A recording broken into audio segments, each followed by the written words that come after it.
lakini au labda ni mwanga wa hapa, mpaka nikae niangalie vizuri kwa uangalifu ndio naona huu mstari wa ngapi. Sijajao sehemu nyingine, sina shida hiyo. Amen, amen.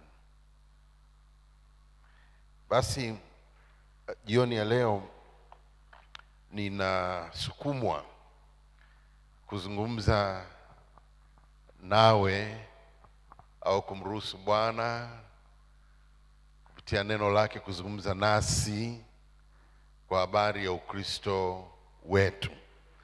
Na niseme hivi kwamba traditionally kwa kawaida ambayo tumeizoea toka zamani, na wengi ambao tulikuwa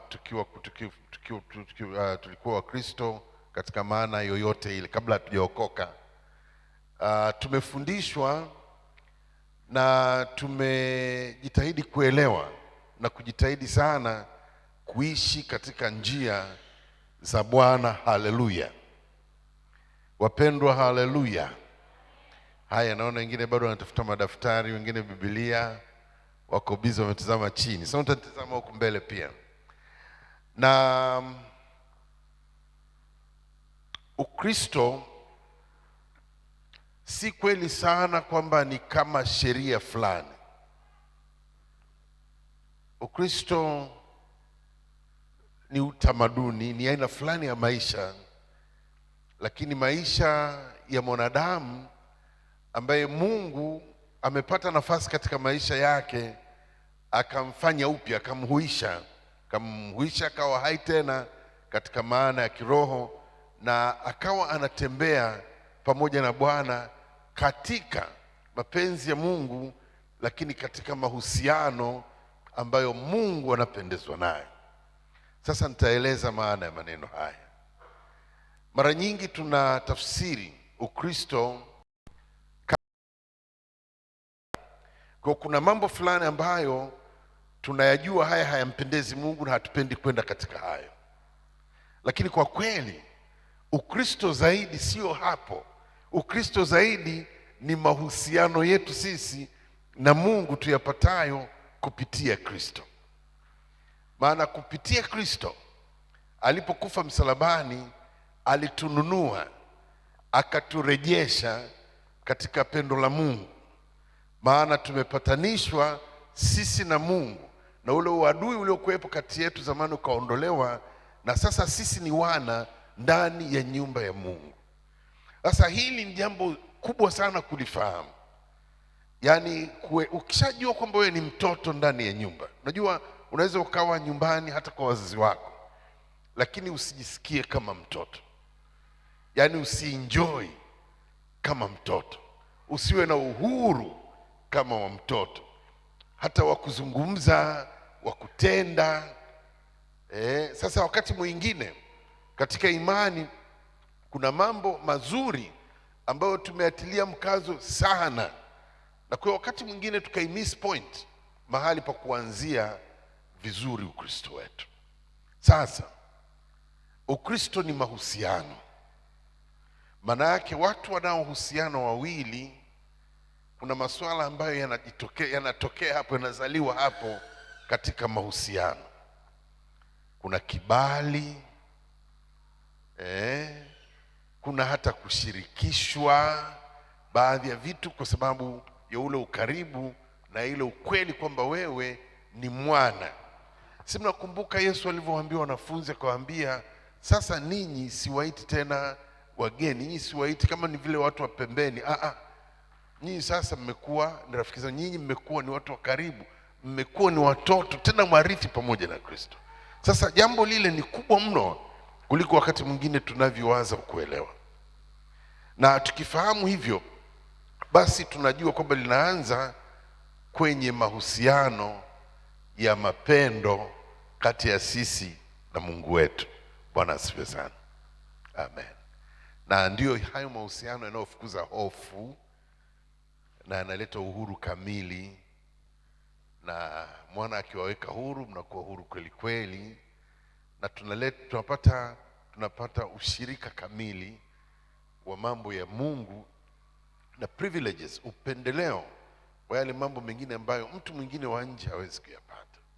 Sasa hili lazima liwe kweli katika maisha yetu, halitakiwi libaki katika nadharia ya ufahamu wetu, lazima liwe kweli kabisa katika maisha yetu. Sijui kama na maneno mazuri zaidi ya kueleza, lakini najua jambo moja, kwamba Roho Mtakatifu kwa sababu yupo atatusaidia. Natamani niseme kwa maneno matamu sana au mahiri wa lugha, lakini kwa maneno machache anaweza kufanya uelewe kwamba you are a son now or a daughter, lakini tuchukulie kama son ni multi gender, na kwa hiyo wewe ni mwana kwa Mungu. Wewe ni mwana kwa Mungu, and that is big. That is big.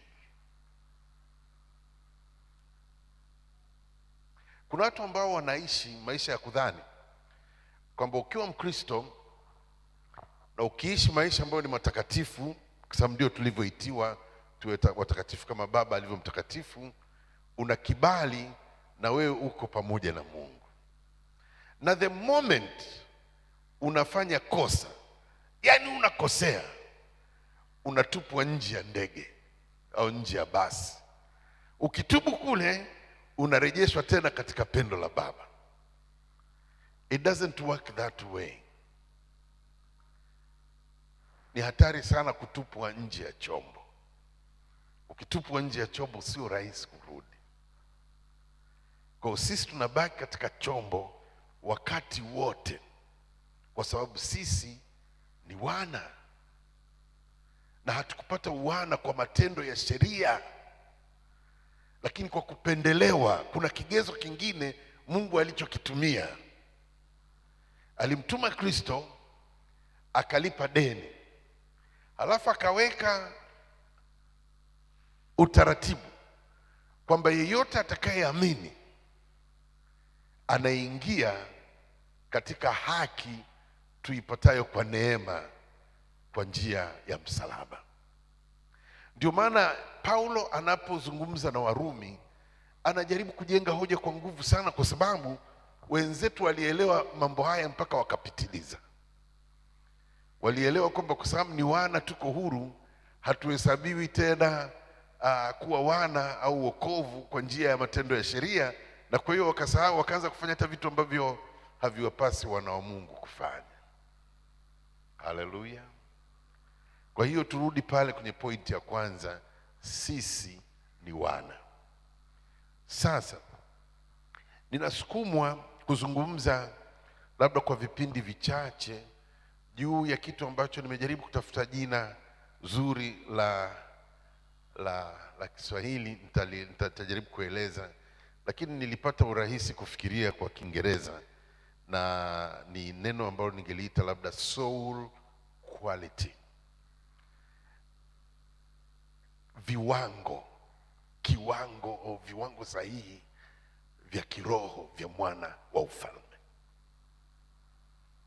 Haleluya. Sisi ni mwili, nafsi na roho, na yule mtu wa ndani ambaye haonekani kwa macho ndio huyo ambaye Bwana alikuja kumtafuta na kumuokoa. Tunapokata shauri tukiokoka, hatubadilishwi kila kitu dakika ile ile tunapokata shauri. Tunapokata shauri tunapata tiketi ya kuwa wana kwa njia ya damu ya Yesu na sadaka ya Yesu, na tunahesabiwa haki ya kuingia mbinguni. Haleluya. Mchezo hapo umekwisha. Sisi ni raia wa mbinguni kwa sababu tumekubali, kama anavyosema Yohana katika sura ya 3 kwamba hukumu sio kwa sababu ya dhambi, ni kwa sababu wamemkataa mwana pekee wa Mungu. Yaani hakuna njia tena isipokuwa Yesu.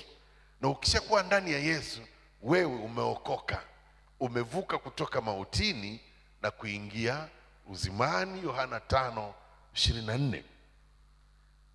Sasa ukisha kuwa umeingia ndani ya Kristo, wewe sasa ni Mkristo, uko kanisani.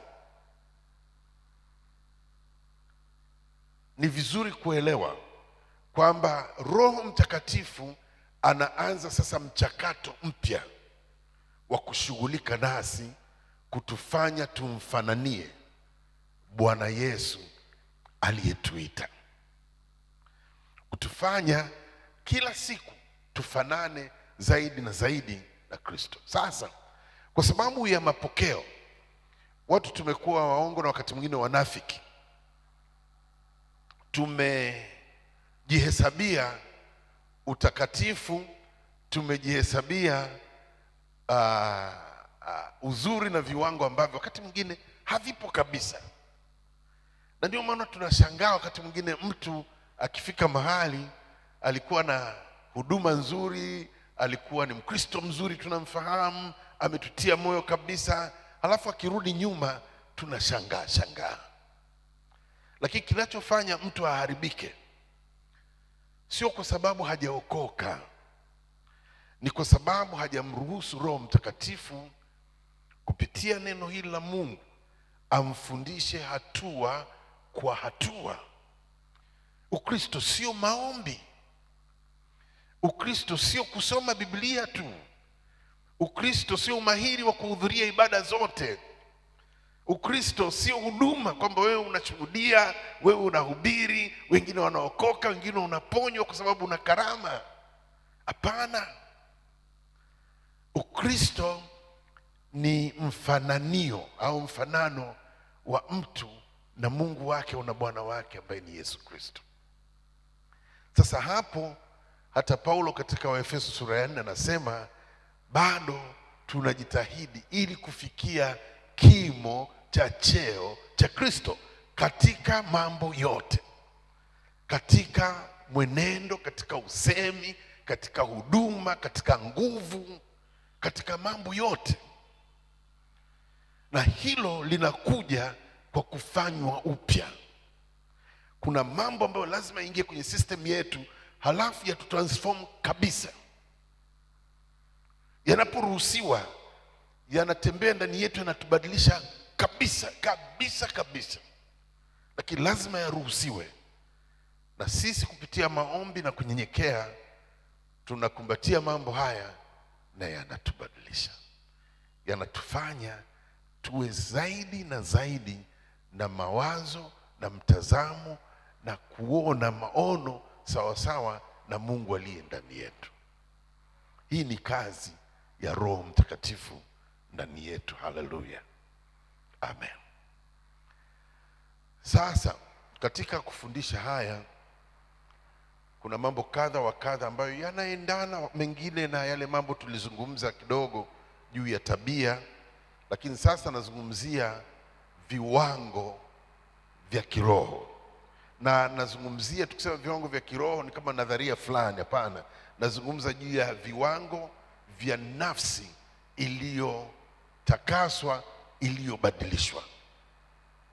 Kristo akizungumza na wanafunzi wake katika Mathayo sura ile ya 5, ya 6, ya 7, hotuba inaitwa ya Mlimani, aliwaambia maneno fulani ambayo sijui walielewa kiasi gani, lakini akawaambia, mmesoma imeandikwa usizini, lakini ninyi nawaambia mtu anayemtazama mwanamke akamtamani amekwisha kuzini naye nafsini mwake. Kwa hiyo maana yake viwango tunavyoishi sisi katika Agano Jipya viko juu mno kuliko viwango vya Agano la Kale. Haleluya.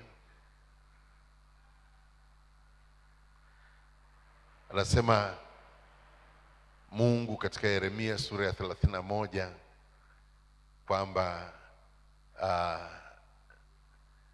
atafanya agano jipya na watu wake, nao watakuwa hawana haja ya mmoja kumfundisha mwingine, kwa sababu sheria yake atakuwa ameiandika ndani yao, na katika mioyo yao.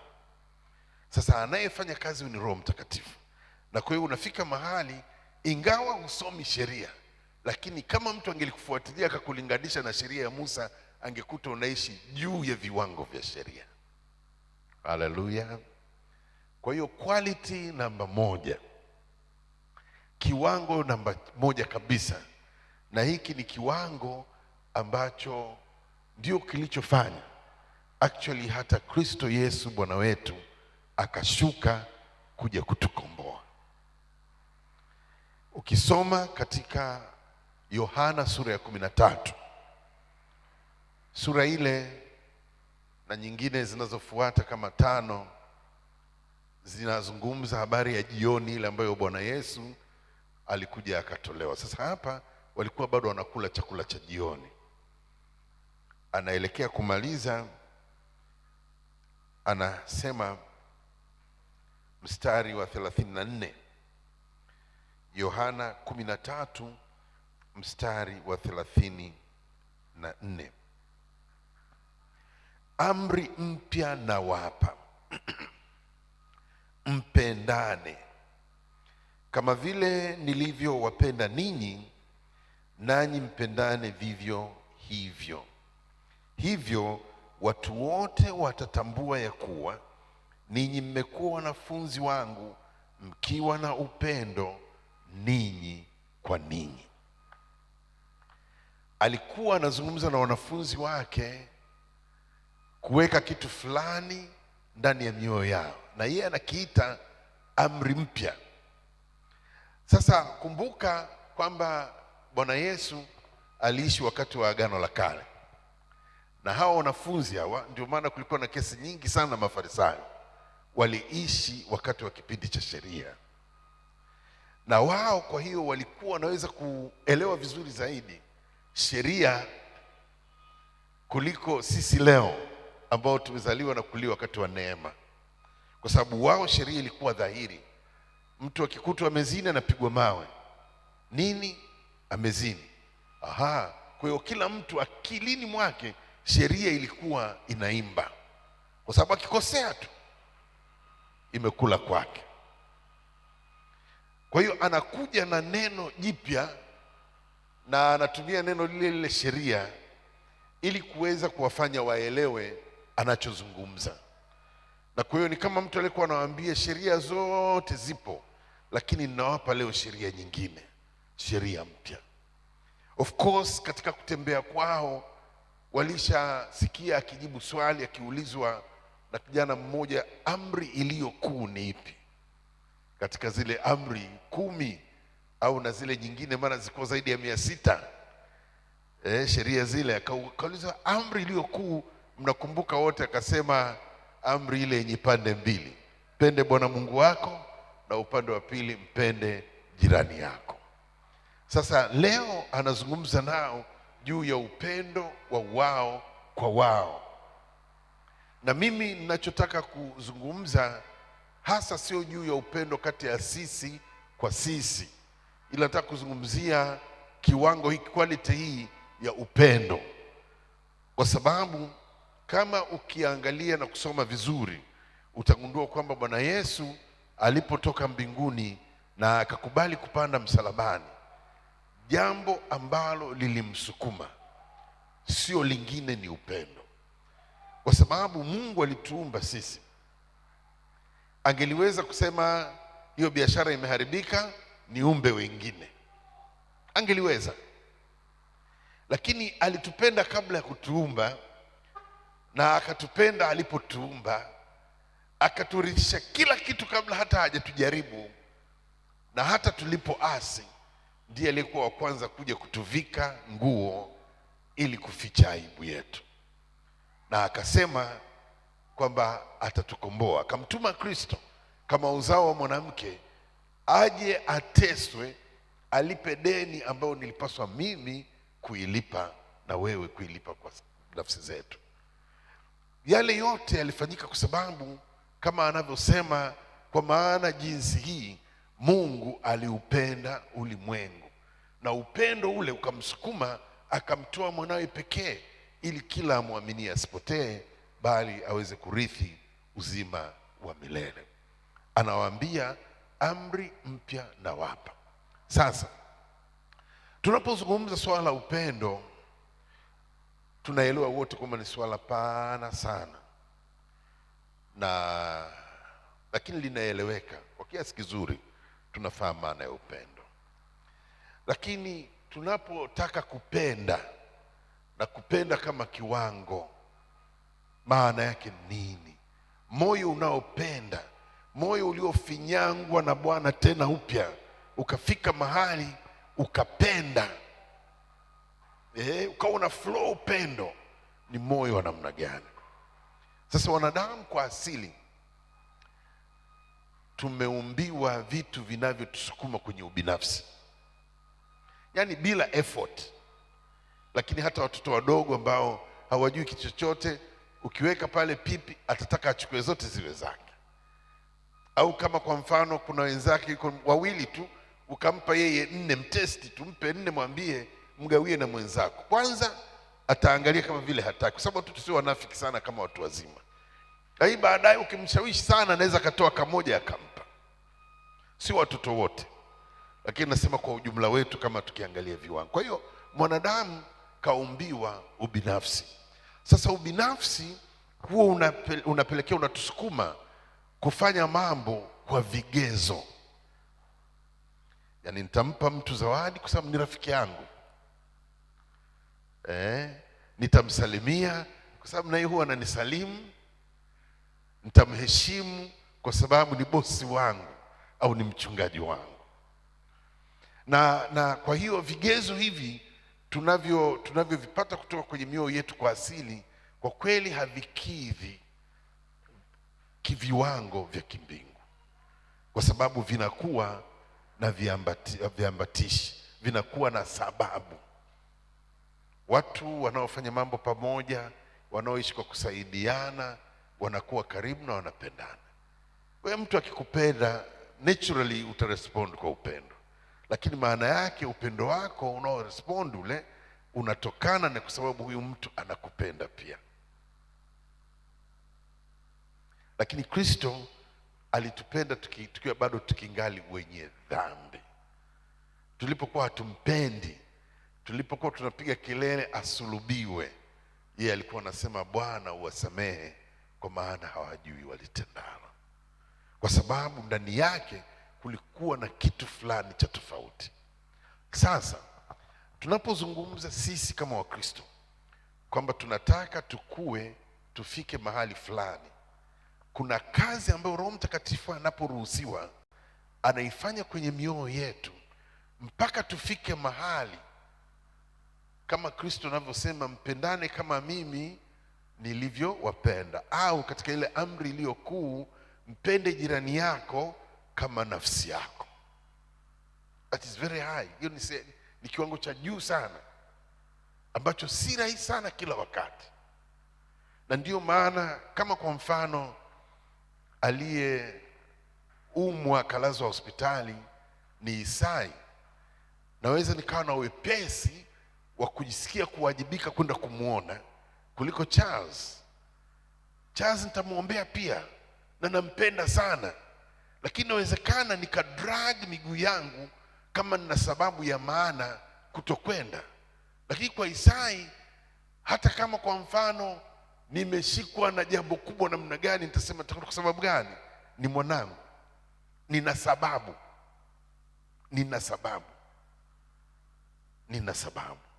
Sasa hiyo inatokea kwetu sisi wote, lakini ni mapenzi ya Mungu kiwango hicho kipande kiende juu zaidi. Na ni rahisi sana tunapozungumzia upendo wa agape, upendo wa nini, kujisikia kama vile tunafanya vizuri.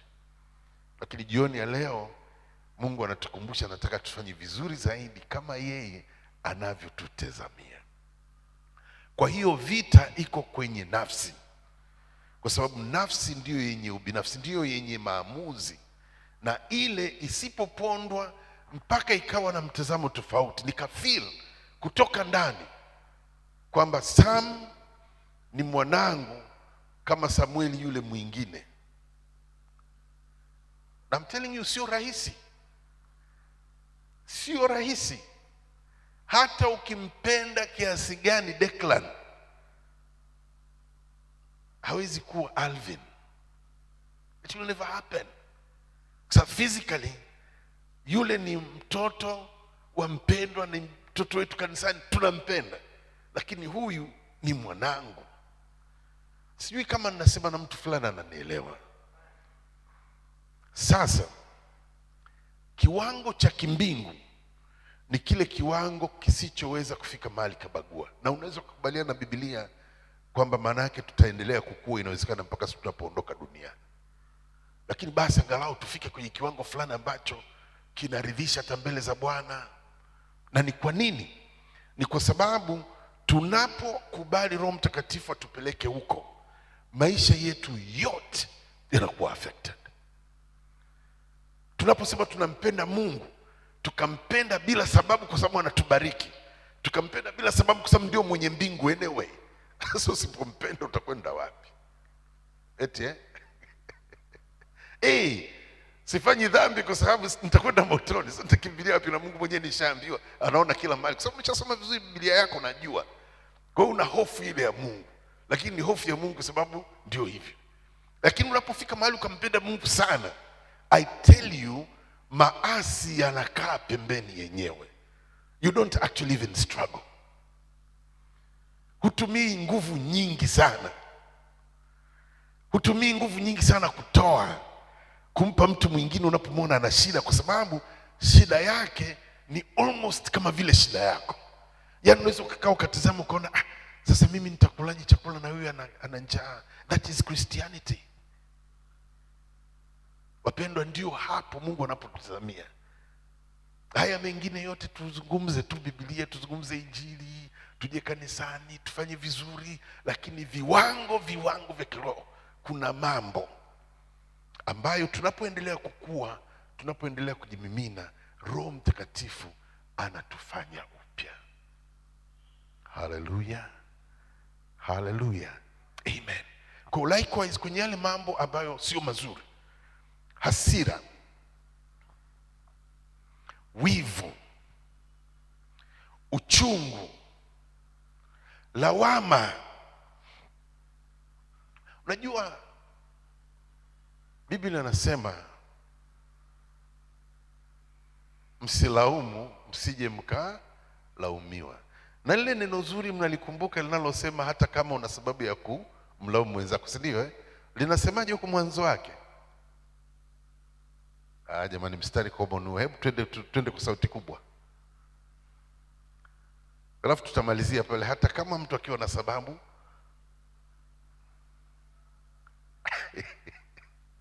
Shadrach, kama vile unakuja afu unaondoka sawa. Lakini nafikiri mmenielewa, na mtakwenda kuutafuta musome vizuri. Lakini maana yake hata kama ukiwa na sababu, ndio viwango vya Biblia. Even if you have a reason, hata kama mtu amekufanyia vibaya. Kama yule mpendwa mmoja alizungumza Jumapili kwa vizuri. Sasa mtu akinikanyaga najisikia vizuri kama akiniambia samahani. Kisiponiambia samahani, nataka kwenye feri nageuka na mtizama. That man was genuine. Yule mwalimu wetu wa Sunday school alisema vizuri kabisa. Kwa sababu ndio tabia yetu tulionayo. Sio rahisi kukanyaga ukasema ni bahati mbaya. Tusidhani kama ni intentional. Na hata kukwambia, asipokuambia samahani, moyo wako unakuambia kwa kweli, kwa sababu labda ana mambo mengine kichwani. Otherwise, under normal circumstances angeniambia samahani. Na una amani naye. Na hayo nasema ni mambo madogo madogo. Kwa hiyo kiwango cha upendo ni kiwango ambacho kwanza katika makeup yetu, kama nilivyosema, maana yake ni katika mwili wetu, emotions, mwili yetu tunavyo respond, akili zetu, fahamu zetu, tunakuwa na viwango ambavyo ni vya kimwili sana. Na alafu baadaye kuna roho zetu nazo, roho, the spirit, zina appeal kwa mbinguni. Yaani roho unajua ndio inayookoka. Amen. Amen. Lakini huwezi kuishi ukafuata viwango vya roho. Sijui niseme namna gani utanielewa, lakini Kwa sababu roho ndio hiyo inayotufanya sisi turidhike. For information, yani ukiwa umekata shauri vizuri, una amani vizuri, you feel you are already there. Hiyo ni feeling unayoipata kwa sababu roho ni takatifu sana na roho iko hivyo. Lakini nafsi, that spirit of your souls, the soul, ile inayofikiri, ile yenye emotions, yenye hisia, ile nafsi yako ambayo ndio tunaambiwa ifanywe upya, ile ndio ina shughuli. Kwa pale ndio pa kushughulika, kwa sababu ukiweza kushughulikia pale, ukimruhusu Roho Mtakatifu, in other words, ashughulikie pale, then maisha yako ya kiroho yataimprove. Sasa niseme hivi, kile sio kitu ambacho unalala ukiamka umekipata. Tunapokaa na kuomba na tunapokaa na kufanya kitu kinachoitwa tafakari, Mungu anamwambia Joshua, maneno ya kitabu hiki yasiondoke kinywani mwako, na wewe uyatafakari mchana na usiku. Hebu niulize, nani anajua maana ya kutafakari nini? Kiingereza wanaita meditate or meditation. Nani anafahamu maana ya kutafakari? Usi ukafikia kwamba nakutegea, nazungumzia tu maana ya kawaida ya Kiswahili. Nyosha mkono, tuko darasani. Yaani kwamba jamani, maandiko mengi ya tafakari hapo, hamna hata mmoja anayejua kwamba kutafakari ni nini. Na kuona yani ulivyovaa miwani kama vile wewe unajua. Hana Mwajunga, kutafakari maana yake nini mama? Tupe kidogo unavyofahamu wewe. Amina.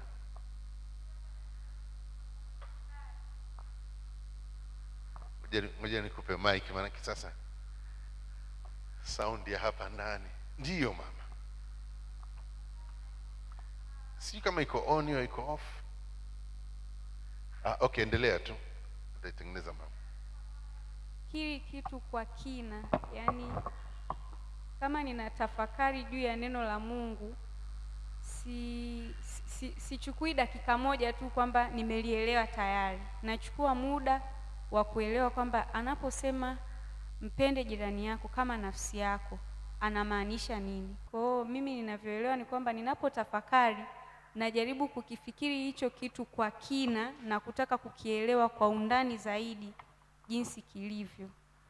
Unajua muda wetu sio mrefu, na kwa hiyo nikubaliane na Hana, na nafikiri wengi tungelitoa majibu ya namna hiyo, si ndio eti mwenye jibu tofauti.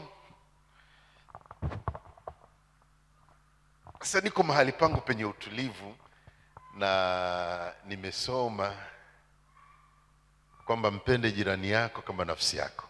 Eti nataka kuanza kutafakari hako kamstari.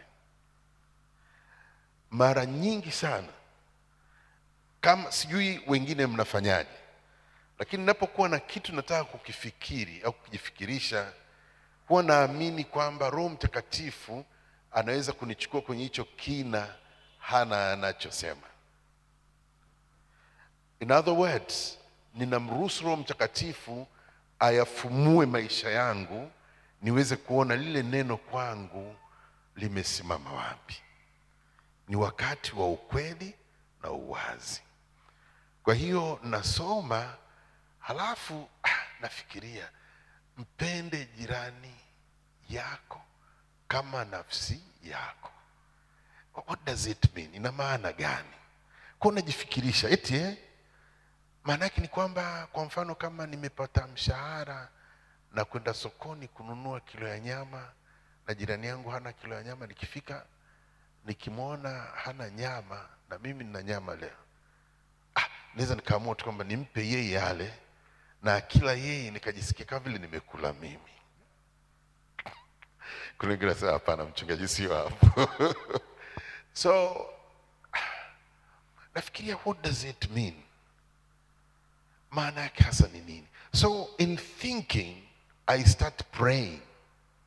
Ninaanza kuzungumza na Roho Mtakatifu. na kumuuliza, hivi mimi katika hili kiwango changu kiko wapi? Hivi kweli naweza nikawa na gari, napata shida, mimi nimenunua gari, halafu nikaona kabisa kuna mwingine anahitaji genuine need ya gari, labda ninao mawili au labda ni hilo moja, nikaamua nikasema kwamba hivi kwa nini yeye ndio asiwe na baraka hii, halafu mimi niamini kwamba baba kuna wakati tutafika mwingine nipate. Does it mean so? Je, maana yake ni hiyo kwamba tunakwenda mpaka kwenye viwango hivyo? Sasa nataka nikuambie kitu Yesu alichofanya. Yesu alikwenda mahakamani siku moja. Alipofika akakuta kuna kesi, na ile kesi siku ile ilikuwa ndiyo ya hukumu. Yule mtuhumiwa ikaonekana wazi ana makosa, kwa sababu alifanya kosa ambalo kwenye penal code, kwenye ile kitabu ya sheria na zinatoa na hukumu zake, hukumu yake ilikuwa yule mtu anyongwe mpaka afe. Yeye akafika akajenga hoja ya kwamba mtu huyu akifa hapa anakwenda jehanamu moja kwa moja. Mimi nimeokoka, kama nikifa leo nakwenda mbinguni. Mheshimiwa hakimu, mimi huyu mtu simjui, najua tu kama ni mkosa, unaweza ukaniruhusu nikasimama nafasi yake, mimi nikaenda kunyongwa hadi kufa, kwa sababu labda, si uhakika, labda siku moja anaweza akafika mahali akaamua kukata shauri na yeye asionje mauti ya pili. Ndio Yesu alichokifanya kwako na kwangu. Sisi tulishahukumiwa. Ndio maana Yohana 3 anasema hukumu yenyewe ni kwa sababu watu wamekataa neema inayotokana na Kristo, wamekataa mwana wa Mungu. Ndio hukumu yenyewe, kwa sababu there's no other way isipokuwa mauti ya Yesu ya msalaba. Kwa hiyo Kristo alibadili maisha yake yasiyo na hati kwa mhalifu. We didn't deserve it.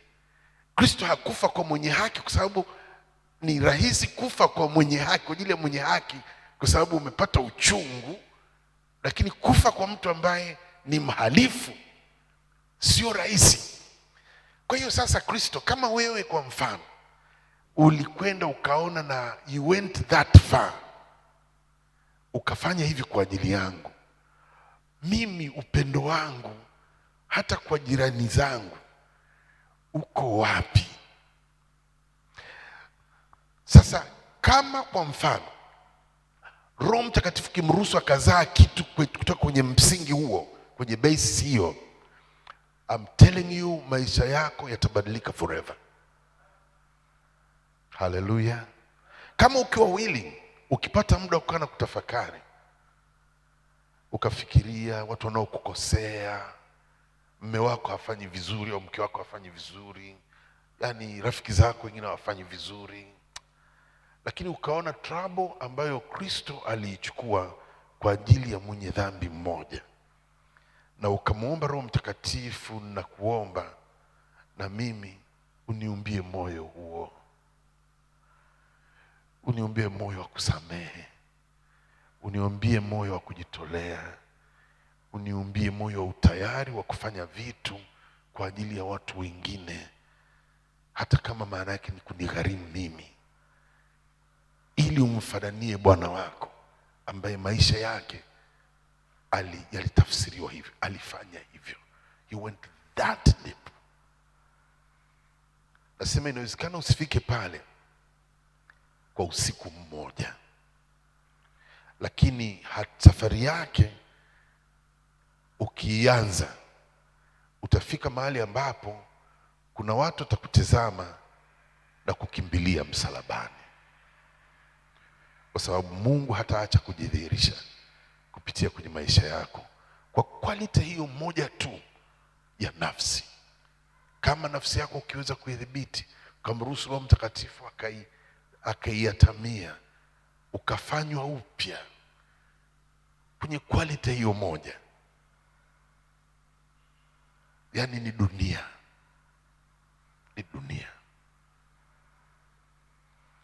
Kwa wapendwa watu wa Mungu, Ukristo ni mzuri, lakini Ukristo ni viwango. Ukishuka kwa mfano, ukamruhusu Roho Mtakatifu kwenye quality hiyo moja, maisha yako yanabadilika kabisa, kwa sababu hutakaa uchelewe kwenye jambo lolote kama maana yake ni kuna mtu mwingine unayepaswa kumhudumia. Hutakaa uone uzito wa kutoa kama maana yake ni mtu mwingine ajisikie nafuu. Juzi sisi tulikwenda, wiki labda 2-3 zimepita sasa, kwa wale watoto pale Uhuru au Buguruni kwa viziwi. Wale watoto ni viziwi, na kuna wengine ni viziwi na mabubu, kwa sababu ukiwa kiziwi toka mtoto huwezi kusikia, unaona tu movement za mdomo au nini. Kwa hiyo matokeo yake akili yako haiwezi kudevelop katika speech. Kwa wale watoto karibu wote wanazungumza ndio wanavyozungumza. Ni ukifika pale, sasa fikiria umekaa na watu 250 halafu wanazungumza namna hiyo. Kwa hiyo tulipokaa na kula chakula pamoja nao cha michango yenu watu wa DIC, wale watoto walifurahi sana. It was their last Friday kabla ya kwenda likizo, wakapikiwa pilau. Sasa wakati tunamaliza tunatoka, akaja binti mmoja. Kuna kundi lingine la wengine ambao ni wakubwa kidogo, hawawezi kwa ajili ya ulemavu walionao, hawawezi kufundishwa chochote, hawawezi wakafundishwa kusoma na kuandika. Kwa wanawafundisha ufundi na vitu fulani vya kufanya. Ile mtoto, Neema, hebu njoo hapa na mke wangu tafadhali, ili nisirudie maneno uliyosikia wewe. Na yule mtoto alitoka akaja akakaa pale chini kwa mke wangu, akamshika mguu, akamtazama, halafu akamwambia maneno rahisi, lakini I tell you inaweza ikakubadilisha moyo.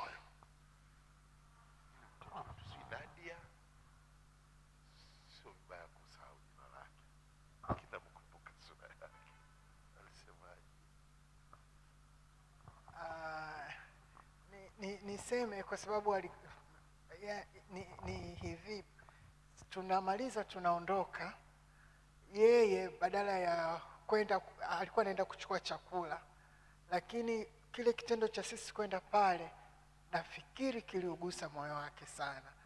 Hakuwa na maneno ya kusema, kwa hiyo akawa anatabasamu, anatupungia. Nikamuita. Sasa alipokuja, najaribu na mimi ili niongee anisikie.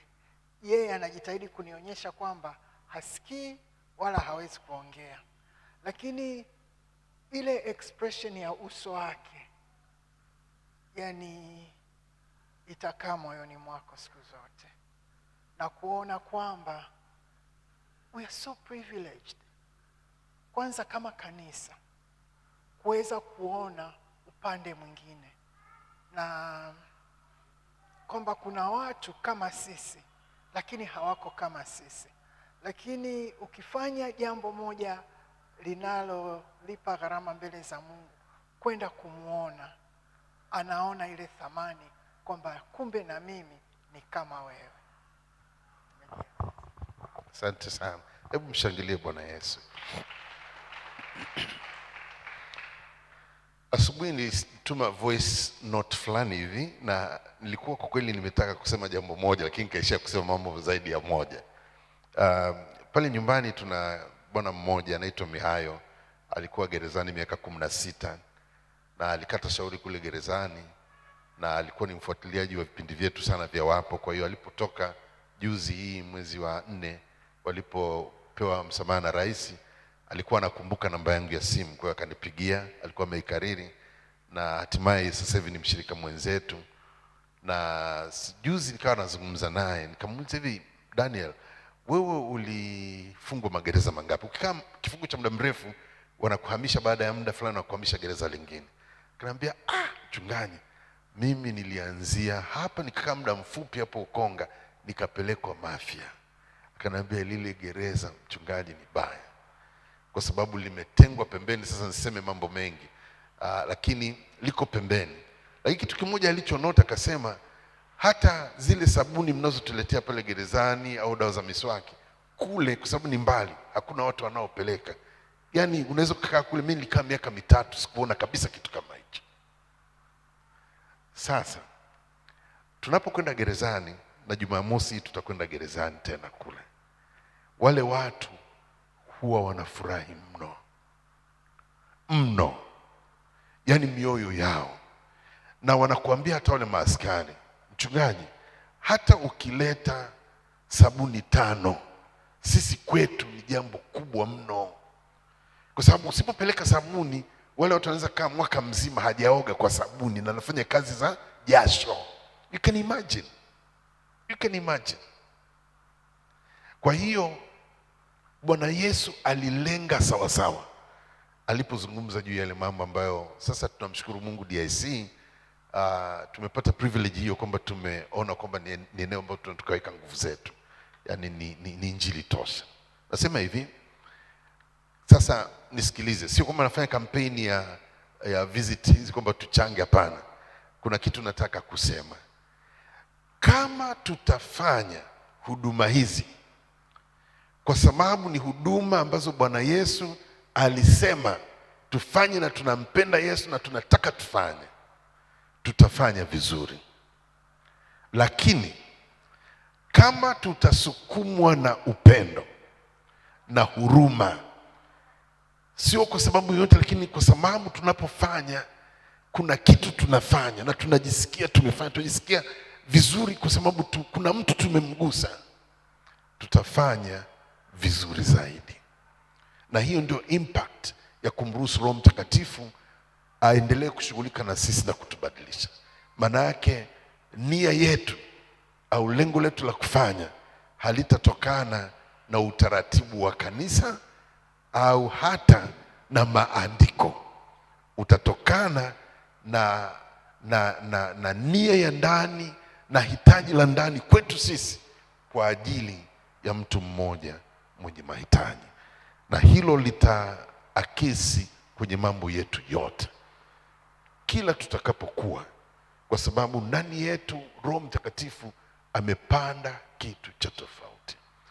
Mpendwa mtu wa Mungu, leo ni kuache na quality hiyo au sifa hiyo moja ya upendo, na nimsihi Mungu Roho Mtakatifu azungumze na sisi ambao tumepata nafasi ya kusikiliza fundisho hili, ili tusiwe wasikiaji lakini watendaji wa neno. Tutafakari neno la Mungu na kumruhusu Roho Mtakatifu ashughulike na sisi, maana atatubadilisha permanently, na impact yetu kwa kizazi chetu na dunia yetu itakuwa halisi, kwa sababu hatutajireserve. Tutafanya kazi ya Mungu kwa nguvu zetu zote, kwa sababu ndio mapenzi ya Mungu kwa maisha yetu. Amen.